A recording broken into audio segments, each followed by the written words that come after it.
Pag may ginawa kang mali, tiyak may problema darating. Pero ito rin, kahit may gawin kang tama, may problema pa rin darating. Kaya pag may problema ka, tiyak mag-a-advance ka. The moment meron ka ng gustong gawin, may opposition.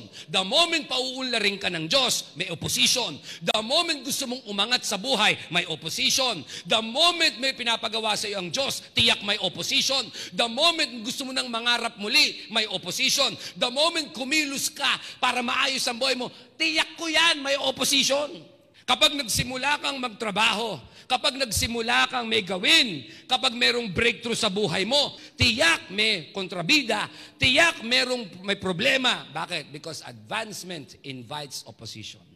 Pero praise God, ang Diyos mo, alam ko ano mali mo. At alam din ko ano ang tama mo. At kung ano ang mali mo, kaya niyang itama.